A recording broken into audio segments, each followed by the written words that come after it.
There are 4 types of bullying: verbal, physical, cyber, and social. Let's look at an example of the first one, verbal bullying. It usually starts off in a school setting like this. Wow, Leah, I love your outfit. Was Goodwill having a sale or is it dumpster diving season?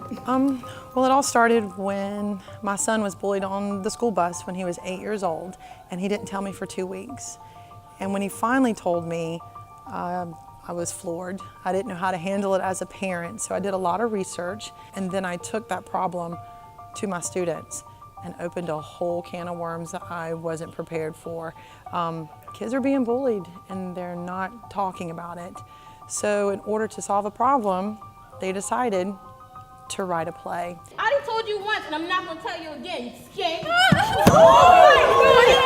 Freeze!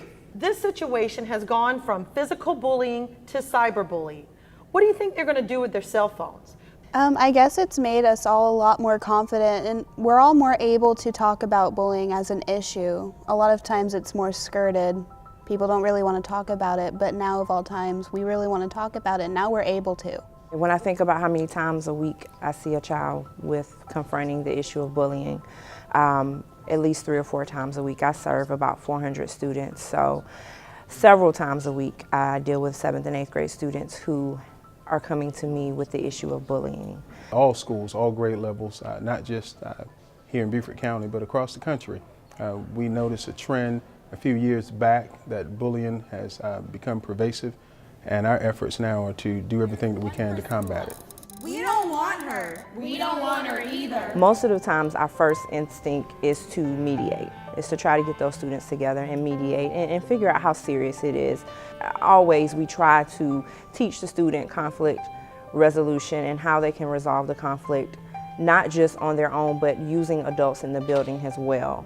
Parents are probably the #1 person when you're talking about bullying prevention. Even though the children spend 8 hours a day at school, a lot of what we face on a daily basis is not happening in our schools. It is undercover, a lot of technology-based bullying, a lot of anonymous bullying that's hard to pinpoint who it's coming from. It has definitely evolved.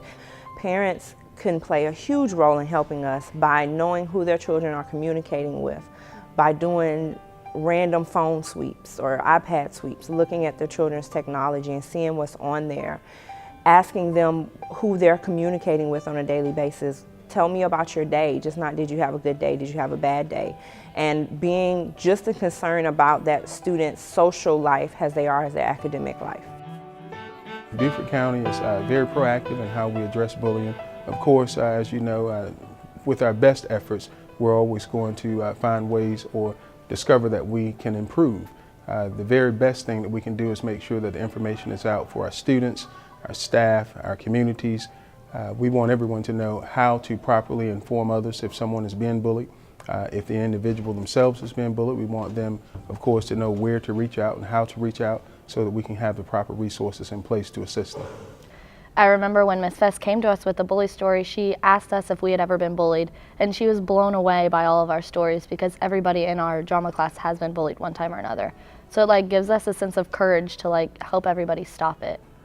Actually, prepping for it took a year, writing it, and this is technically our 2nd year in touring. I think Beaufort High School has done a phenomenal job over the past 2 years in getting information out to our 6th and 7th graders. And I say 7th graders because last year they produced a series of plays that was presented to our 6th graders, so now they're 7th graders. They do an excellent job, and this is information coming from school-age kids. These plays and skits are put together by them. They're actually feeling what goes on in the schools and in the classrooms each day, and they've been well received, not just here in Beaufort County, but across the state and across the Southeast. And what makes this situation even worse is the teacher who has his back turned and didn't bother to catch it. What I would like for bullies to know is it's not necessary. You don't need to be doing that. You're making somebody else feel absolutely worthless, and you don't need to be doing that. What I would like to tell a bully is that it hurts. No matter what they do, it hurts the person that they're bullying inside. I think this play has given them the courage to stand up to the bullies, to stand up to mean people, to stand up for what they feel is right, where before a lot of them were really hesitant. They were afraid, and I don't think they're afraid anymore.